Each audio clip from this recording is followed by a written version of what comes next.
kalau Masjidil Aqsa itu bukan persoalan rakyat Palestina, tapi persoalan umat muslim seluruh dunia. Kenapa? Karena persoalan Masjidil Aqsa adalah persoalan kekuatan umat muslim, bukan lagi persoalan rakyat Palestina.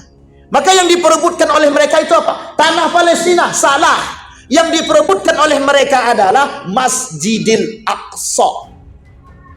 Ini yang harus kita pahami, Pak, oleh umat muslim itu sendiri. Jadi kita ini jangan lengah. Apalagi sekarang sudah gencatan senjata, Pak Ustaz. Betul, gencatan senjata, tapi jangan pernah percaya. Jangan pernah percaya seutuhnya kepada Israel ataupun Yahudi ataupun Zionis Amerika. Kenapa kita tidak boleh percaya begitu sih? Pembangkang dari dulu sampai sekarang. Dan itu dua kalimat Allah sebutkan dalam Al-Quran, dalam dua bentuk. Kata Allah dalam Al-Quran yang pertama, kata Allah asatirul awwalin, itu dongeng-dongeng belaka, kata dia. Tapi yang kedua bukan lagi dongeng, kata dia, sihrun mubin, kata dia. Itu sihir yang nyata, kata dia. Jadi Nabi Muhammad itu dikatakan sebagai penyihir. Nanti kita lihat Bapak Ibu, salah satu pelajaran daripada Isra wal Mi'raj itu. Kembali kepada poin kita Bapak Ibu, Nabi menyampaikan perkara kebenaran, mereka katakan bahwa itu adalah sihir yang nyata. Jadi ketika Nabi bisa membuat orang percaya dengan apa yang disampaikan, maka dikatakan itu sihir. Sama seperti pernyataan tentang Buraq. Mana ada kereta yang lebih cepat daripada kereta yang mereka pakai. Mereka beranggapan orang kaya yang mampu memiliki hal demikian. Tapi semua itu ditepis. Kita lihat Bapak Ibu. Ketika Nabi dalam perjalanan Isra wal Mi'raj, anggaplah semua mereka tak percaya. Tapi Nabi punya bagaimana cara Nabi membuktikan perkataan tersebut. Ketika Nabi dalam perjalanan Al-Isra, bukan Mi'rajnya, Al-Isra. Dari mana Nabi perjalankan? Allah memperjalankan Nabi dari Masjidil Haram sampai ke Masjidil Aqsa. Kenapa kok Allah mulai dengan Masjidil Haram? Lambang kesucian, lambang penghambaan. Kok bisa begitu, Pak? Ya, Masjidil Haram dilambangkan sebagai lambang pensucian, lambang penghambaan sampai hari ini. Semua orang berdatangan, Pak, menuju Masjidil Haram hanya untuk menghambakan diri kepada Allah. Ketika sampai di tanah suci, semua orang diharuskan meninggalkan urusan dunia. Semua tidak ada yang berkaitan dengan akal. Semua berkaitan tentang iman. Yang berhusnuzan kepada Allah, Allah jawab husnuzannya. Yang suuzan sama Allah, Allah jawab seketika suuzannya. Orang yang dalam hatinya punya ragu-ragu, maka Allah jawab keraguan itu. Misal, waktu itu kami berangkat umrah. Apa kata salah seorang pemuda?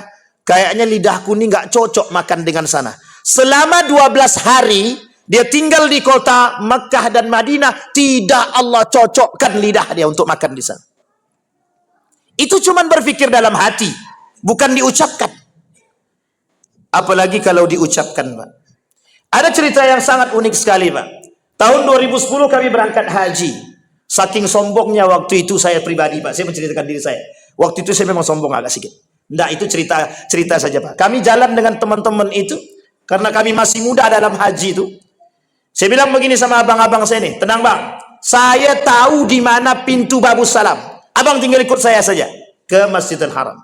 Ini bukti nyata bahwa di situ bukan bermain dengan akal, tapi bermain dengan iman. Kesombongan itu Allah jawab, Pak, seketika. Kami keliling, Pak. Dulu kita di pelataran, bukan pelataran, dari pelataran tuh masuk lagi ke bawah, itu kita bisa di bawah tanah tuh, Pak.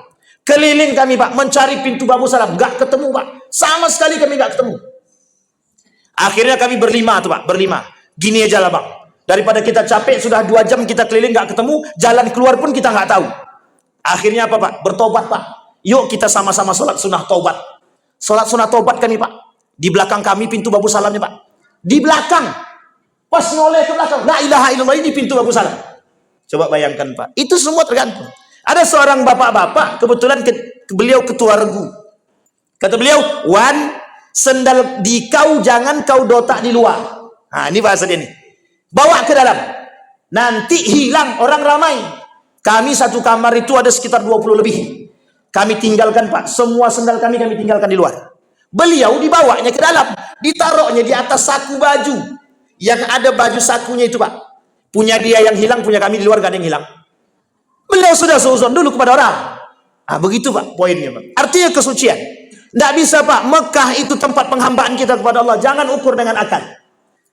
Tapi kemudian Masjidil Aqsa lambang kekuatan umat muslim. Kalau Masjidil Aqsa berhasil dikuasai Pak oleh Israel, maka Mekah dan Madinah sangat bisa sekali dikuasai. Karena lambang kekuasaan dan kekuatan itu ada di Masjidil Aqsa. Dua nabi yang terkenal dengan kekuatan sampai hari ini dia akui oleh semua negara, semua agama mengakui kehebatan dua nabi tersebut. Nabi Daud, Nabi Sulaiman. Yang pemegang tombak, pemegang kekuasaan di Palestina, di Yerusalem. Sampai hari ini semua agama tahu. Termasuk agama Israel Yahudi itu sendiri. Apa kata mereka? Ini punya nenek moyang kami, Daud. Ini punya nenek moyang kami, Sulaiman. Solomon, kata mereka. Itu Sulaiman, Solomon. Kata mereka ini punya kami. Makanya mohon maaf Pak, kenapa mereka sangat mempertaruhkan itu? Itu bukan tanpa alasan. Karena mereka anggap punya nenek moyang kami. Gitu.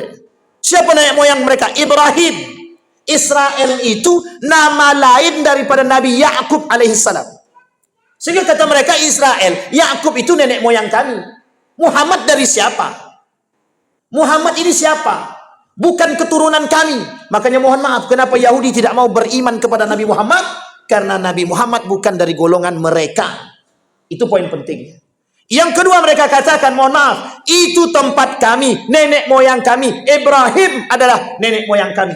Maka mereka buat hari ini Pak agama baru. Namanya Abraham Religion. Abrahamic Religion. Itu agama sesat. Bukan Ibrahimnya yang sesat ya, agamanya yang sesat. Itu agama apa? Agama yang ingin diangkat oleh Yahudi hari ini Pak. Ingin menunjukkan kepada dunia bahwa ini agama yang paling benar di bawah semua agama-agama yang lain. Isa di bawah agama Abrahamik. Nasrani, Yahudi, Majusi di bawah Abrahamik. Apalagi Islam yang dibawa oleh Muhammad yang mohon maaf mereka tidak kenal dengan Muhammad Pak. Ada satu cerita, ada perang Tabuk. Dalam perang Tabuk itu kenapa sebagian, mohon maaf bukan perang Tabuk, perpindahan kiblat dari Masjidil Aqsa ke Masjidil Haram. Kenapa sebagian besar murtad daripada Islam? Karena mereka menganggap bahwa kiblatnya dulu sama, sekarang kok tidak sama. Kata mereka kiblat kami Masjidil Aqsa, bukan Masjidil Haram. Kenapa? Karena isyarat Masjidil Haram Nabi Muhammad. Isyarat Masjidil Aqsa Nabi mereka terdahulu. Mulai dari Isa sampai ke atas Ibrahim alaihissalam. Jadi Bapak Ibu sekalian yang berbahagia, kalau Masjidil Aqsa itu bukan persoalan rakyat Palestina, tapi persoalan umat muslim seluruh dunia. Kenapa? Karena persoalan Masjidil Aqsa adalah persoalan kekuatan umat muslim. Bukan lagi persoalan rakyat Palestina. Maka yang diperebutkan oleh mereka itu apa? Tanah Palestina, salah. Yang diperebutkan oleh mereka adalah Masjidil Aqsa. Ini yang harus kita pahami Pak, oleh umat muslim itu sendiri. Jadi kita ini jangan lengah. Apalagi sekarang sudah gencatan senjata Pak Ustaz. Betul, gencatan senjata, tapi jangan pernah percaya. Jangan pernah percaya seutuhnya kepada Israel ataupun Yahudi ataupun Zionis Amerika. Kenapa kita tidak boleh percaya begitu sih? Pembangkang dari dulu sampai sekarang. Kita lihat perjanjian Hudaibiyah, kurang membangkang apa mereka? Kita lihat piagam Madinah, kurang membangkang apa mereka? Kita lihat perjanjian yang lain, sama Pak. Mereka yang merusak semua. Dari penaklukan 3 kali penaklukan yang dilakukan oleh umat muslim terhadap Palestina, mulai dari Umar bin Khattab sampai Muhammad Al-Fatih, sama Pak. Semua sama. Pembangkangan mereka lakukan Pak. Memang ya kami ini mau turut, iya turut, setelah itu habis kita dibuatnya Pak.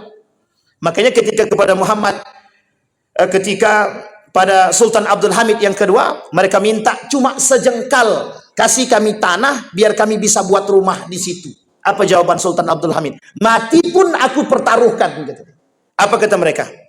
Theodor Herzl bilang begini Pak, dengan lantangnya Theodor Herzl bilang 50 tahun yang akan datang tidak ada Turki Utsmani. Betul Pak, roboh Turki Utsmani 1925, 1924 akhir, goyang 1925 habis Pak. Tidak ada Turki Utsmani Pak, Israel semua Pak. Kerjasama Palestina, kerjasama Jerman, Prancis, Inggris, semuanya orang Yahudi, tak ada satupun orang lain, Pak. Ada yang ikut-ikutan ketika itu, Pak. Ada negara yang ikut-ikutan. Siapa dia? Arab Saudi. Ikut-ikutan menghancurkan Turki Utsmani. Kenapa? Dia punya bagian. Gara-gara Mekah dan Madinah, tempat yang diagung-agungkan menjadi pusat perhatian. Apa kata mereka? Itu punya kami, bukan lagi punya Turki Utsmani. Mereka ikut, Pak, merebut kekerajaan tersebut. Karena mereka menganggap sudah punya kekuasaan dan kekuatan. Itu Saudi Arabia, Pak. Waktu itu. Kembali kepada poin kita, Pak. Diperjalankan oleh dalam perjalanan Isra dan Mi'raj tersebut, Bapak Ibu, banyak yang dilihat oleh Nabi. Kita lihat, Bapak Ibu. Dari sekian banyak itu, kita lihat sedikit. Ini berapa menit tambahannya, Pak Ketua? Nanti kalau tak di stop nih panjang lebar nih, Ketua. Sampai jam berapa, Ketua? Sudah jam 8. Sampai jam 9 tak jadi sembahyang Isya gitu, Pak. Sampai jam 8 lebih 10 ya. Oke, terakhir. Baik. Baik, kata Nabi, yang diperlihatkan oleh Allah atau Nabi melihat apa yang dilihatkan dalam perjalanan Isra wal Mi'raj. Satu, dia ada banyak, kita ambil poin penting saja. Kata Nabi, Nabi lihat sendiri, kata Nabi, bahwa kelak penghuni neraka itu banyak orang-orang yang, mohon maaf, pemakan riba. Kita lihat hadis Nabi, betul tak? Dengan hal tersebut sama. Apa kata Nabi di akhir zaman itu? La ya'tiyadna 'ala nasi zamanun la yubali bima akhadha minal halal minal haram, gitu deh. Nanti di akhir zaman banyak orang-orang yang tidak memperhitungkan apa yang mereka dapatkan halal ataupun haram. Satu. Hadis yang kedua, baina yaday sa'ah yudhhirur riba, gitu Nabi. Akan terjadi hari kiamat, kata Nabi, di tengah-tengah huru-hara perkara-perkara akhir zaman menuju kiamat, kata Nabi, akan muncul riba merajalela di tengah umat manusia. Itu hadis Nabi yang kedua. Sekarang kita lihat berapa banyak yang mohon maaf. Kita sepakati dulu. Sepakat enggak Bapak Ibu bank konvensional itu riba? Bank riba. Ragu semua nih.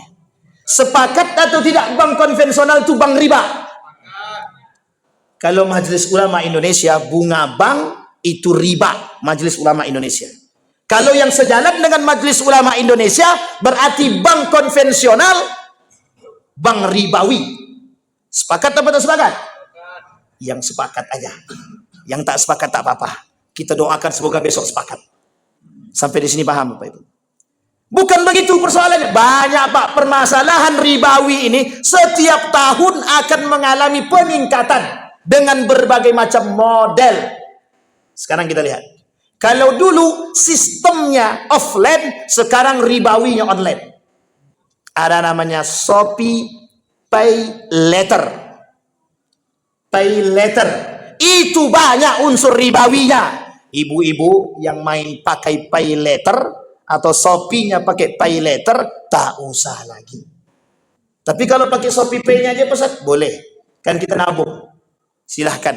Ulama berbeda pendapat. Ada yang mengharamkan, ada yang membolehkan. Kita anggap, kita ikut yang paling ringan. Kenapa? Karena kata para ulama itu posisi sistemnya nabung. Tidak ada masalah. Itu satu. Yang kedua, berapa banyak hari ini investasi berada di tengah umat hari ini. Mau itu bodong, mau tidak bodong, ada semua. Cara mereka memberikan kemudahan. Kartu kredit, lebih mudah mana? Belanja dengan kartu kredit atau bawa uang sendiri? Bawa uang sendiri kena copet, hilang. Kalau kartu kredit ringan. Orang kira cuma kartu saja. Tidak ada duitnya, miskin si anu tuh. Padahal kartu kredit. Sampai di sono, mohon maaf, kita pakai itu kartu kredit, Pak. Ada bunganya enggak? Ada bunganya apa tidak? Baik. Sampai di sini paham, Bapak Ibu? Sangat mudahnya berada di tengah kita hari ini riba. Kalau itu diartikan riba secara maknawi dan istilahi. Sekarang kita maknai riba dengan kezoliman. Berapa banyak transaksi jual beli dengan kezoliman hari ini? Tak terhitung, Pak. Tak terhitung. Maka ada model ribawi yang akan datang yang mulai muncul di tengah umat muslim hari ini. Di tengah umat manusia. Bitcoin. Nanti akan ada namanya mata uang elektronik. Nah, itu sudah menjadi tolak ukur mereka. Di situ unsur ribawinya sudah besar. Yang selanjutnya, Pak. dari alat, mohon maaf, dari emas dan perak yang dulu cuman menjadi perhiasan atau alat tukar zaman dahulu.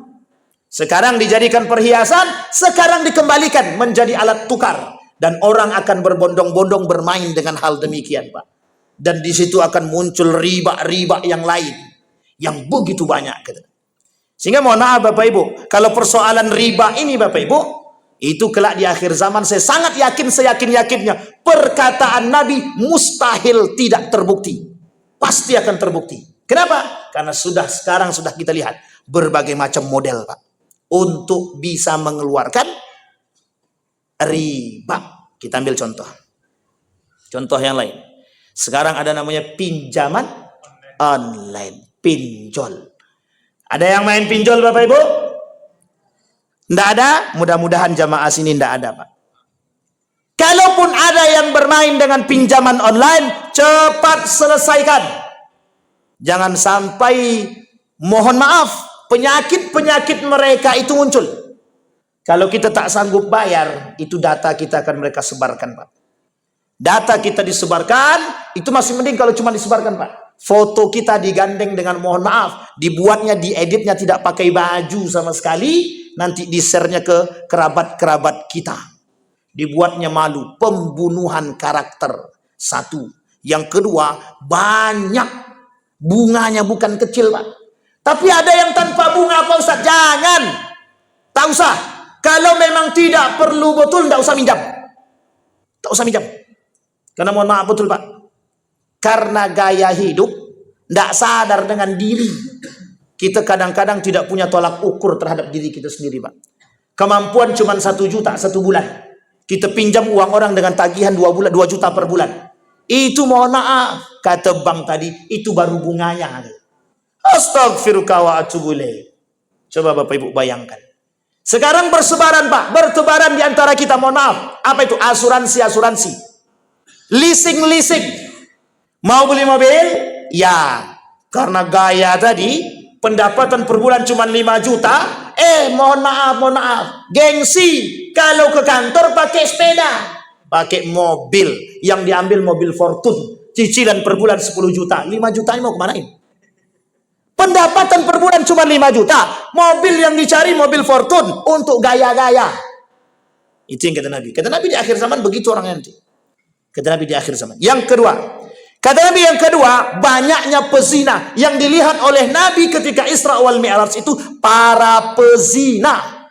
Dikhususkan kepada bapak-bapak dulu. Nanti baru ibu-ibu. Apa kata Nabi? Banyak laki-laki yang mencari perempuan yang lain untuk diselingkuhi dalam model zina. Tapi kalau dilihat wajah-wajahnya aman sedikit. Dah tua-tua pun. Jangan salah Ustaz, kata dia. Masih ada puber 40 ke atas. Oh iya, itu yang kita takutkan, Pak. Kalau puber-puber kedua ini bahaya memang. Apa kata mereka? Banyak sekali orang-orang yang berzina, berselingkuh. Sekarang sudah banyak, Pak. Dari dulu offline sekarang jadi online. Namanya prostitusi online. Lebih mudah atau lebih tidak mudah sekali. Sekarang saya Bapak Ibu boleh lihat. Di Facebook, itu banyak yang mohon maaf jual diri banyak. Di Facebook, di TikTok, di Instagram. Yang main-main sosial media, mohon maaf, hati-hati. Saya sarankan kepada ibu-ibu, mohon maaf yang masih muda, tak usah pajang-pajang foto-foto sendiri-sendiri. Jangan. Nanti dijual orang kita. Ini kasus, Pak, kasus. Ada seorang perempuan dijualnya fotonya. Foto dia dijualnya. Maksudnya apa? Ada orang ngambil foto dia dan dijual orang, Pak. Mohon maaf, ditangkap paksa karena orangnya sudah transfer duit. Itu Masya Allah. La haula wa la quwwata illa billah. Na'udzubillah. Tsumma na'udzubillah. Hati-hati yang punya anak perempuan, Pak. Jaga baik-baik. Itu untuk laki-laki. Banyak laki-laki ini yang tergiur dengan wanita. Kita ambil contoh. Orang kalau punya duit, Pak, sudah punya kekuasaan, sudah punya uang, sudah punya kursi, maksud saya. Mohon maaf, Pak, cuman satu yang bisa menggoyangkan mereka, Pak. Perempuan. Cuman sekali hasutan. Bang, ayolah belikan adik jam tangan. Jangankan jam tangan, katanya, mobil pun aku belikan. Bini dia membelikan beras saja susah. Perempuan lain yang baru merapat, lebih daripada itu bisa dia belikan. Ini model, Pak. Yang perempuan, ibu-ibu sekalian yang berbahagia, jaga generasi kita, anak-anak kita, pakaian mereka. Jangan sampai, mohon maaf, mengumbar aurat. Itu menjadi poin penting bagi laki-laki. Kami tak mau melihat, Pak Ustaz. Tapi kalau mereka kasih, sayang kalau kami tak pandang, kata dia. Itu masalah, Pak. Perempuan yang berpakaian seksi diperhatikan oleh laki-laki, seharusnya mereka nggak perlu marah. Kenapa? Sama-sama pelaku dosa. Yang satu berpakaian seksi memang untuk dipandang. Yang kedua tukang pandang. Ya sama-sama, Pak. Jadi jangan saling menyalahkan. Karena sama-sama berdosa kedua-duanya. Tukang pandang berdosa, yang berpakaian seksi seperti telanjang juga berdosa. Maka kata Nabi, banyak perzina, kata Nabi. Disampaikan oleh Nabi dalam hadisnya, kelak di akhir zaman, kata Nabi, akan muncul para pezina-pezina, dan mereka berzina, mohon maaf, seperti binatang di tengah jalan, kata Nabi. Sudah habis. Alhamdulillah, sudah jam 8 lebih 10. Untung apa ingatkan, Pak. Kalau tidak melewat kita, Pak. Terakhir, Bapak Ibu. Saya ingin tutup, Bapak Ibu. Sebelum kita menyelesaikan ini semua, Bapak Ibu sekalian yang berbahagia, di dalam persoalan Isra wal Mi'raj itu banyak yang diperhatikan oleh Nabi, tapi poin penting yang disampaikan oleh Nabi cuma satu, Pak. Bagaimana mengokohkan keimanan sekokoh-kokohnya. Saya cuma ingin sampaikan kepada kita semua. Saking mudahnya iman kita goyang di akhir zaman, semuanya Allah keluarkan untuk mereka. Apa itu maksudnya? Kenikmatan dunia akan Allah tampakkan semuanya, beserta isi-isinya. Yang selamat, yang kuat. Yang tidak kuat, tidak akan selamat, Pak. Mudah-mudahan bermanfaat bagi kita semua. Fa'tabiru ya ulil absar la'allakum tuflihun. Assalamualaikum warahmatullahi wabarakatuh.